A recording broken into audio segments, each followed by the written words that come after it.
Hi, everyone. Welcome to Bestie Book Reviews. I'm here with my bestie, Mandy. And I'm here with my bestie, Jessica. Hey! Okay, so today we have a really fun video. Oh, maybe it's a sad video. I'm not sure. I don't know if fun is right. If you can't tell from the title already, we have 10 books that have blindsided us, devastated us, or made us really emotional. This is a really hard video for me because I'm an emotional person, but I am not an emotional reader. So where Mandy was like, I got a list, I'm sitting here going, I think I have one book. But I did manage to find some books that did make me emotional. So before we get started, make sure you hit that subscribe button down below. We are just getting started with our YouTube channel and we can use all the help that we can get. And we would love to have as many subscribers as we can get and have that interaction in the comments as well. So Mandy, tell me about a book that made you emotional. So my book is Pen Pal by J.T. Geissinger. And before I start talking about this, our descriptions of these books are probably going to be a little bit shorter just because of the fact that these are a blindside devastation, emotional book where things happen in the book that you don't want to know about that make the story complete. So no spoilers. So we're going to be a little bit faster on our summaries with these probably. And Pen Pal is not suitable for all readers. Please make sure that you check triggers before you go into this book. I personally think you need to go in blind, but if you have triggers, go check for those first. Mm-hmm. I went in blind. It's about Aiden and Kayla. It starts off right from the bat that Kayla is coming home from her husband's funeral. And there is a letter on her doorstep that is postmarked from the state penitentiary. She's like really confused by this. And all it says is, I'll wait forever if I have to. And that's how this book starts. It follows the journey of Aiden and Kayla. I rated this like a 5 favorite book of the year. Absolutely loved it. The people on Goodreads agree with me. It's 4.26 on there.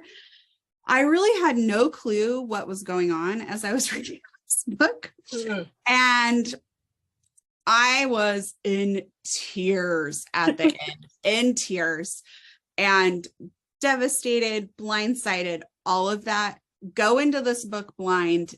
I don't think you'll be disappointed, but again, it is not suitable for everyone, but it was an amazing read. And if you are looking for something a little different, read this one. Yeah, I do have to say, like, when I read it, because I read it over a weekend, we were camping, and then I got home and I was like, Mandy, you have to read this. But I thought it was going to be one thing, and it turned out to be something completely different. Took me by surprise. It made me emotional. I mean, it takes a lot for me to cry in a book, so I'm not going to say that I cried because I didn't, but it was something that it's still stuck. It's still there. Like, I still think about it. It still sticks with me. Definitely a top read of all time. I loved that book.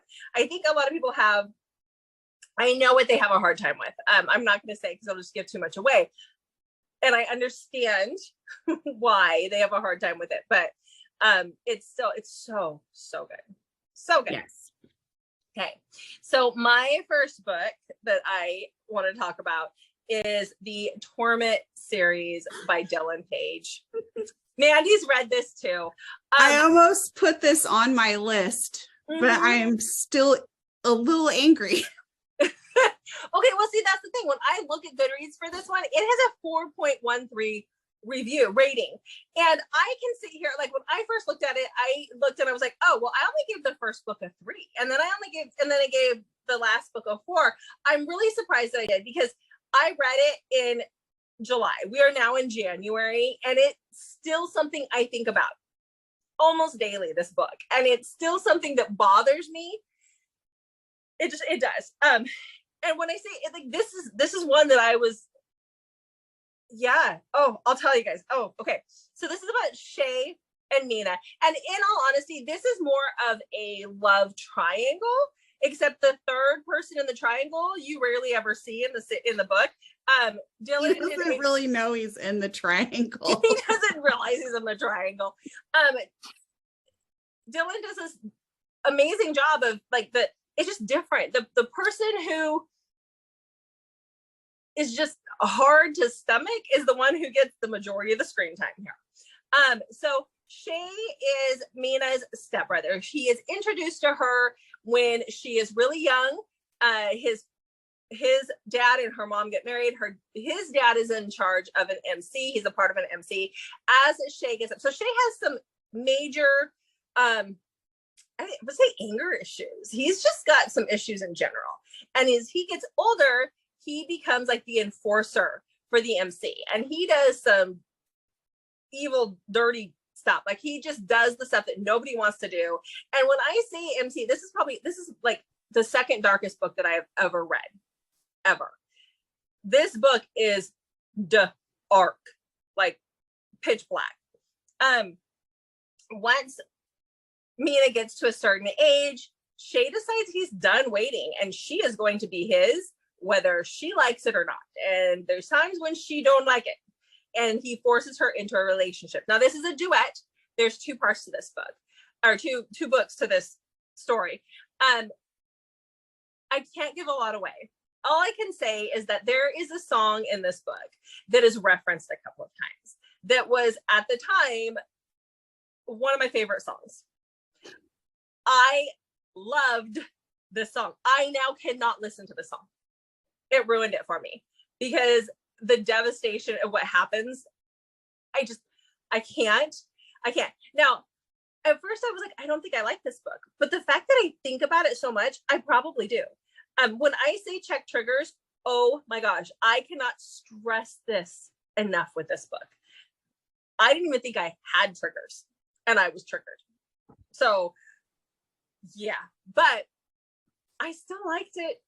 I still like that forced relationship. It was horrible.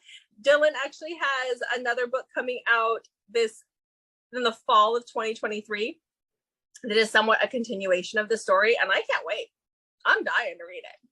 So even though when I was reading it was one of those where I was like, nope. Now that it's been some time and I've processed what I've read, I'm ready. So I don't know. I know you didn't care for it. It was a 3 for me. Yeah, but it's not going to be for everyone, but it definitely made me emotional in a lot of ways. It made me angry. It made me sad. There were emotions I didn't even know how to process. It triggered me. So it's all good. So with that, what you got? Okay, so my next book is Perfect Strangers by J.T. Geissinger. Little theme going on, but these are my only 2 by her. Okay. You still have not read, right? I still have not read this. I'm sensing a theme here in all of our videos where you're like, you still haven't read it. And I'm like, no, I haven't. So yeah. So this was a 4 for me. And I can't really explain with this book is really hard not to give away stuff. Goodreads was a 4.26. The author says, and I quote, readers looking for a traditional happy ending should look elsewhere. So just know that going in, there are definitely some triggers. There's some hard triggers in this one, depending where you're at in life. So I would check triggers if you're concerned about that. But this is another book where you really need to go in blind because if you know what's going to happen, there's really no point in reading this book. I'll just be completely honest. I don't see the point in reading it if you know what's going to happen. When I read this book, everyone around me heard about it. Because I hysterically cried. I was pissed, like angry pissed. And then I was hysterically crying again. And my husband had to hear about this book numerous times to the point where he was like, these are fictional characters. Like, come on now. And I'm like, I know, but Jessica heard about the book. Yeah, and I might have said the same thing. Book. Mandy, the lady they're at fictional characters. Yes, the lady at the grocery store heard about this book. Like, it was bad. So this follows Olivia. She has a tragedy and she's trying to outrun this. At the time when you start the book, you don't know what it is. Not going to give anything away there. She meets James. It's quite the meet cute in Paris, and they decide to have a summer fling. As their summer, it's just a summer fling because she's only there trying to get, she's an author and she's trying to get herself back on track after this tragedy happened. She hasn't been able to write. So she's there to kind of reset her life. They agree to first names only. They don't really tell each other anything about themselves. And she really starts to fall for him. And then right as summer's wrapping up, she starts to kind of question, like, is he who he says he is? And then the book kind of goes from there. And I literally cannot say anything about what happens at this point, or it completely gives the book away. I will say that there were a lot of people who gave this book a 1 on Goodreads, but it still ends up with that 4.26 because there are people who are mad because they don't like how it ends. But you have to take that author's consideration in when you read the book. And there's things that happen in the book that people don't like. I also was angry and upset as things happened. I might even have felt a little betrayed, but I still liked the book because it gave me something completely different than what I've been reading. And you could honestly read Pen Pal and Perfect Strangers and still have two very, like, this author doesn't have a formula at all other than utter devastation is left when you're done reading her books. No, she's a fantastic author. Highly recommend both these books. But if you are definitely just wanting a cute love story that wraps up and a nice little bow at the end, I don't recommend Perfect Strangers. But if you're looking for something a little different and you want to feel emotions, read these books. Okay, Jessica, what you got? Okay, so I have a book, and I know some of you are going to be like, I don't get it, but it's all good. So my next book is Transcendence by Shay Savage. This is one that, Mandy, I've told you to read. You haven't read yet, since the theme here. Okay, so this one, now, what? I almost think I could do the review of this book based off of how many times you've told me to read it. Probably. So this one, and I know you guys are going to be, those who haven't read it, it's a fairly popular book, so I'm assuming a lot have. But this is the story of Ed, who is a caveman. Now, don't laugh. I got very attached to these characters. But Ed is a caveman back in caveman days, and he's lost his whole tribe. And he's lost his will to live. Like, he lost his whole tribe. He's let his fire go out, and getting fire going apparently was very hard when you didn't have matches back in the day. So he's weak. He's just kind of giving up. His will to live is just not there. And he goes to check his traps. He just decides one more time he's going to go check his traps. So he goes to check his traps. Now, this story is told all from the perspective of Ed. Shay Savage, I've read a couple of her books now, and she tends to tell the story from the perspective of the hero, which is very interesting. And at first, when I started this book, I didn't think I liked it. It took me, I mean, I was a few chapters in before I finally got the hang of it. And I was like, okay, now I'm liking this. Now that I know that, and I've read a couple of her books, I actually really enjoy that.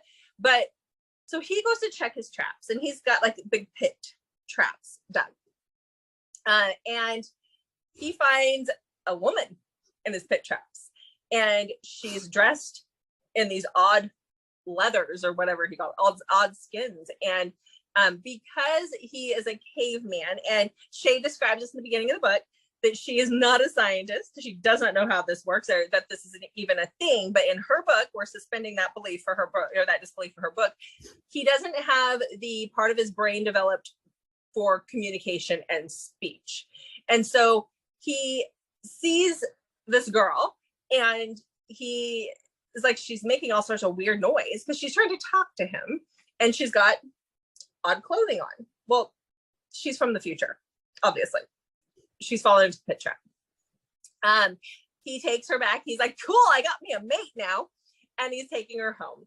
And this is their story. You can tell, like, how she's trying to, she realizes, I think you have to, there's a companion book that goes along with this, that I read afterwards, this little novella, and you hear things from her point of view. So her name is Elizabeth, but he cannot say that. He calls her Beth because he can't even say Beth. He can say Beth. So he's Ed, she's Bay, and this is their story, and it follows them from the time they meet until the end of the book. It's their whole life story. And the reason why it made me emotional is I got so attached to them that when we get to near the end of the book, I was just absolutely devastated when it was over. The events that happened at not the very, very end, but towards the end, I was a disaster. Like, I was reading this in the bathtub, as we do. And I was so emotional. My husband came in and he was like, what is wrong with you? This is one of the only books that have ever made me cry. I have to skip the parts that I know make me cry when I reread this, because I don't want to cry like that again. I already know what happens. I don't know that I can read this book if it had you this emotional. Like, you have to read this book. You have to read. So Ed learns how to say certain words.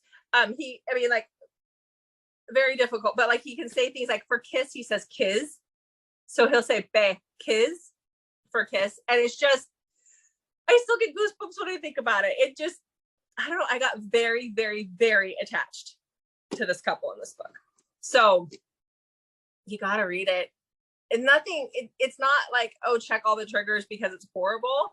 It was just that good that I got that attached to the characters. So, yeah. So what's your next one? Okay, my next book is The Confidence of Wildflowers by Micaela Smeltzer. This book, The Confidence of Wildflowers, was a 5+ read for me. On Goodreads, it's rated 4.51. This follows Thayer, who's 31, and Salem, who's 18.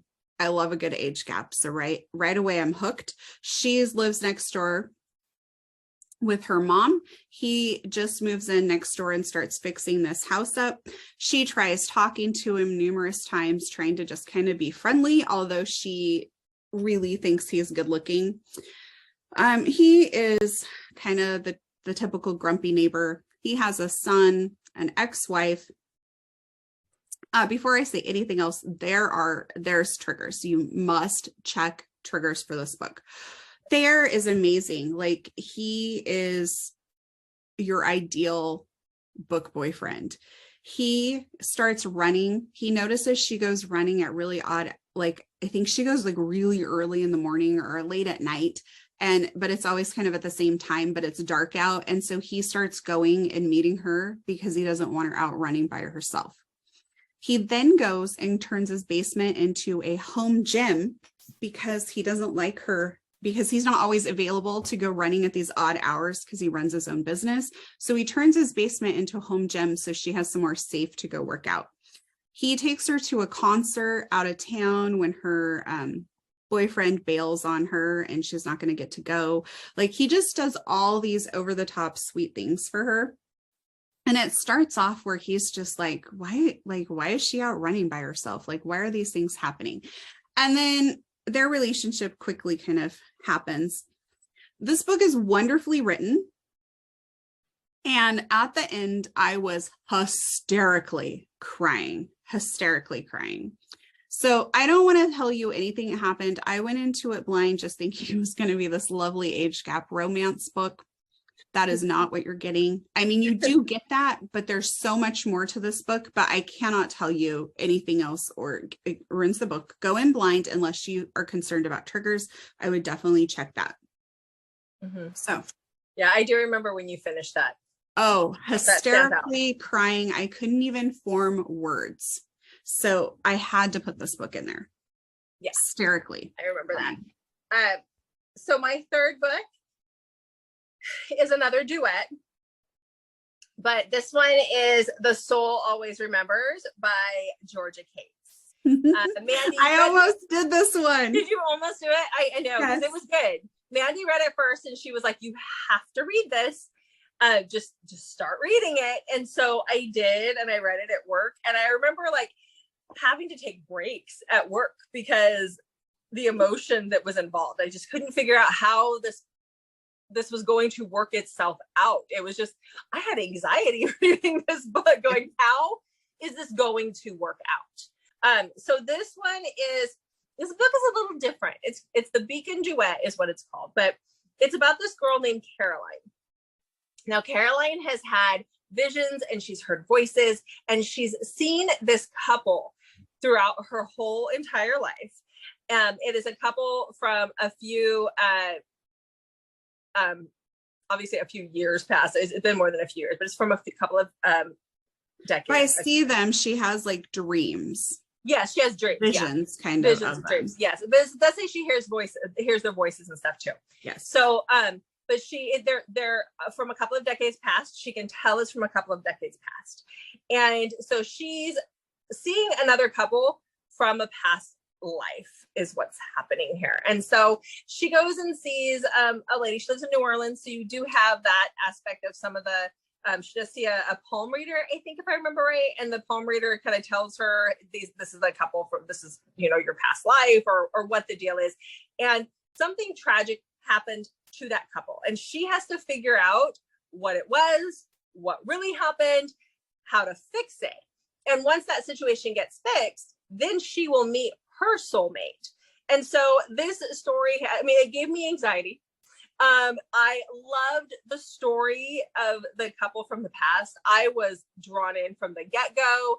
The story, when she finally meets her soulmate and we move forward with that, then I was just all the feels, like all the feelings were in this book.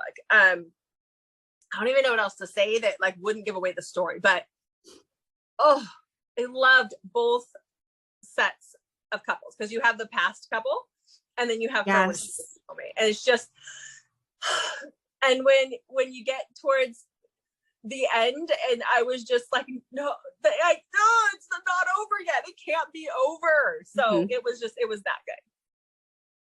Yes, totally agree. And the way her family, like her mom, was just awful. Like that really bothered me. But her grandma was in her corner the whole time. Her grandma was amazing.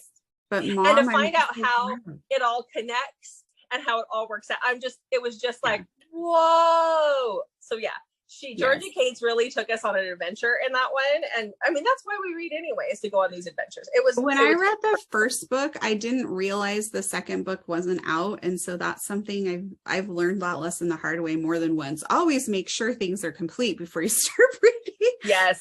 That I only had to wait, I think it was 4 weeks or 3 weeks maybe. And it was like, oh my gosh, I was like, I can't, I need it on now. And I think you told me like the day before the second book came out, because you told me about it. Yeah. And I remember reading it and then immediately going into the second one. And it was, I didn't sit on it for very long. You told me to read it and I did, like right away. Yes. So I didn't have to wait like you did. So sorry, that sucks. I know, it was rough. So, yeah. Okay. So my next book, I chose to actually split this in half. It's a duet, but I'm doing the second book and I think I'll make more sense as to why. So my second book is The Resurrection of Wildflowers. So it's the duet. The first book ends where you're totally devastated. It like ends on devastation. So I was counting on The Resurrection of Wildflowers to put my life back together and to make me happy again. And it didn't. And I am so sorry to the author, but I felt like she did her characters dirty. It was like reading 2 different books about different characters. Like the first book, I love the character development. I connected with the characters. There is tragedy in the first book. Everybody's going to respond to that differently. I get that, but I felt like the characters that were in that second book were not the same characters at all, even dealing with everything they were dealing with. It was horrible. I absolutely hated it. I rated it a 2. Wow. I usually am not that mean. Yeah. And on Goodreads, it's a 3.95. So there's other people out there that agree with me. It's hard to really explain why I felt this way without giving major things away. But I will say that the Salem that was in the first book is not the Salem that's in the second book, and by not in a good way. She handles things not in a good way, but not in a way where you're just frustrated with her actions. You're like, but that's not the character you developed in book one. This is not how she would respond. You're doing your character dirty. She uses somebody throughout the majority of the book, and that wasn't her personality, but she totally uses somebody. She lies to people. She's just an awful person, and it doesn't make any sense. There's no like connection to why she made those choices. So either the author really needed to go in and give me more explanation to make it more believable, or I just felt like she just did them dirty. Like this was not the character she developed. She was just awful. And I just felt like the first book was so powerful that these characters deserved better. Mm-hmm. And so I was devastated because I didn't get what should have happened for those characters. It was awful, awful, awful. And it wasn't because of what happened. I really felt like she just did her characters dirty. Like she did so good in the first book. So I don't understand how she screwed them up so bad in the second book. So that's why I chose to do those differently, because the first book devastated me based on what happened to the characters. The second book devastated me based on the author. Okay. Yeah, and I remember discussing that with you quite a bit. So angry. Yeah, she's still very angry about it. Well, and not in the way that I was angry about when I read Torment. I just didn't like what happened in that book. It wasn't for me. This book was for me. I did love those characters, and she did them dirty. That wasn't them. It was not them. Right. Yeah. That's all. Okay, so moving forward. Yeah. Now I'm getting really worked up again. Mandy's getting mad over here. Hey. So my next book is A Wilderness Within by Emma Castle. So this is the second book in a series, but they're all standalones within that series. I have not read the first book for personal reasons, but this book is completely different. Like the story is completely different. So you do not have to read the first book in her series. So this is a story about Lincoln and Caroline. And I do have to say, before we get too far into this, Emma has a page at the beginning of this book where she tells you she actually started writing this book in 2019. The similarities, and she finished it before then. The similarities in this book compared to what we all went through with COVID are like they cross over. So this is a post-apocalyptic story. It takes place after I think it was an animal in China puts out, like there's an illness that comes from an animal in a market in China. And she will even tell you, like this wasn't out there.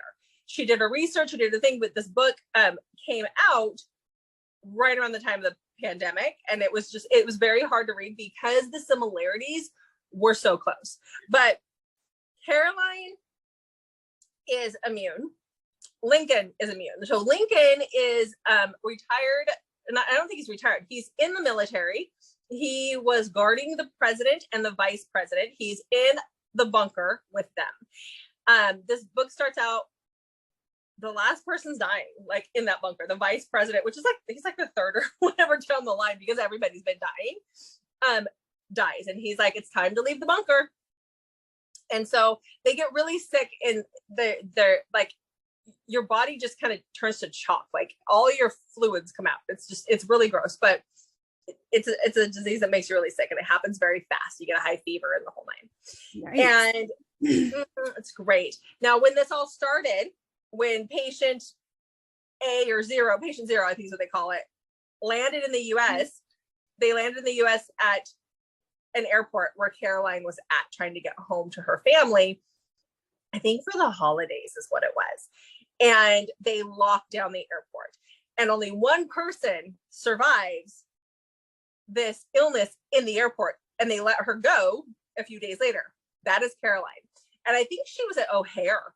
So she was in Chicago. So that's a huge airport. I don't know how many people have been there. I've been there. It is a huge airport. So to imagine like everybody in that airport on a given day is gone and she's the only survivor. Lincoln has heard about her because she's famous for being the only survivor at Chicago O'Hare. He runs into her. He finds her while she's like in a grocery store looking for food. He's like, well, I'm one of the last men on earth. You're one of the last women. You're going to be mine. And, you know, he's a very intelligent man. He's got all the supplies to survive. She's like, no. You know, he takes her with him and she's like, nope. And he's like, it's going to happen inevitably. You might as well get in. And so they travel to go find her family to see if her family is still alive. And the part that devastated me is just knowing that they were it. I mean, yes, it was close to COVID. It was close to all of like very, very close to what happened during COVID in a lot of ways. But the aspect, the parts with her family and seeing, I'm not going to give away what happens, but like they do pick up other people along the way and stuff. But like seeing people like just that thought of just being one of the last one and losing your family. I have a dog who's not happy that I won't let her in here right now. So sorry for those who hear that. But anyhow, she's just not, it's just devastating. It is absolutely devastating. And it made me very emotional. And when you read the book, you'll see why. There's a part in there, it gives you hope and then it like to rip the hope away, but then it gives you hope back. So it does end obviously on an HEA. I mean, all of these end on an HEA for the most part, except for what Mandy was talking about. But this one, I'm sure that does end on an HEA if you can get through the second book. But this one actually does. It's just, it takes you on a wild ride to get there. So yeah. Okay, my last one is Something in the Way series by Jessica Hawkins. There's 4 books in it. Book number 1 is only rated a 3.98 on Goodreads. All of the books were 5s for me. Loved them. After book 1, they increased to like 4 point something on Goodreads. So I thought that was interesting. I think part of it is the age gap and how it starts. So it starts with Lake, who's 16. Manning is 23. He's a construction worker. He's working next door to their house. And she just kind of bonds with him. This takes place in the 90s. So that was like really cool for me because, you know, 90s stuff like Pearl Jam, they listened to, and just, I loved all the 90s stuff. So he really kind of bonds with her, but realizes I'm 23, you're 16. This is not like gonna work. But she has an older sister who I believe Tiffany is like Tiffany's 19. And so he kind of talks to Tiffany a little bit. And the back of the book basically says like, I met the love of my life. The problem is my sister saw him too, or something like that. And so Tiffany is she's just painted as kind of a bimbo. I'll be honest. She has no direction in life. She just likes to shop and all this stuff. And Lake, her dad's been really hard on her, and she is expected to go to college and maintain all these good grades and be perfect. And so in Tiffany's mind, she's the favorite child. I really struggle with Tiffany. I find her to be kind of bratty and selfish, but I don't know. That's just who she is. So Tiffany brings Manning to dinner basically just to piss off her dad and get attention. And then Manning decides to stay kind of in Tiffany's life so he can be around Lake in an appropriate way. Again, it's not done creepily. I know that sounds weird, but the author writes this really well. Lots of stuff happens in this book. There's 4 books. I never once felt like anything was drug along or there was drama. I really wish that some of it could have just gone and been done with, but the title Something in the Way basically sums up their relationship. There's always something in the way, whether it was her age, her sister, circumstances, there's just always something in the way that kind of drags on this story. I find that Manning is amazing. He makes some choices I don't necessarily agree with, but he's trying to always look out for Lake in his choices, even though at times it's heartbreaking. Tiffany's spoiled beep. Um, and I really connected with, like, I felt her heartbreak. I felt her angst and her anguish. I just felt everything for her during this whole book. And, you know, just being in love with this unattainable person who is like basically professing their love, but there's always something in the way. And it never felt, I've read books before where there's something in the way and it feels forced. Like, why is that a big deal? The author does a really great job of putting all of these things in the way in ways that you're like, oh my gosh. And then even when you don't think something's in the way, you find out later that, oh yeah, that does make sense why that wasn't working out at the time. So it's a 4-book series. It's painful. I really felt for Lake a lot. And at times I felt for Manning. I never really felt for Tiffany until kind of the very end, but she's so spoiled and such a brat at times, even as she gets older, that it's hard to feel for her. But there are some things that happen that did make me feel a little bit for her. But yes, this book just breaks you a lot because you connect. So like Jessica Hawkins is just a fantastic writer. And I feel like you really connect with her characters very easily. And so when they experience that heartbreak, you experience it right along with them. I still have to read that one. That's definitely still on the list. But like I've said, I don't like to read things when they're really popular. Like I do, but I don't like to read it when everybody else is reading it. And I remember there was a time there in the booktube community and on Book Talk and stuff, everybody was reading that series. And I was like, no, not going to do it. Sorry. That's just. And then if there's a Pearl Jam song that plays when they're in the truck together, mm-hmm. and I've like, if you listen to that song, it just makes it just makes it even more emotional. Yeah. Pearl Jam. Oh, the teenage years. Anyhow, so the last book that I have is also a series. I'm really surprised this wasn't on your list, Mandy. Ooh. I thought for sure it would be on your list.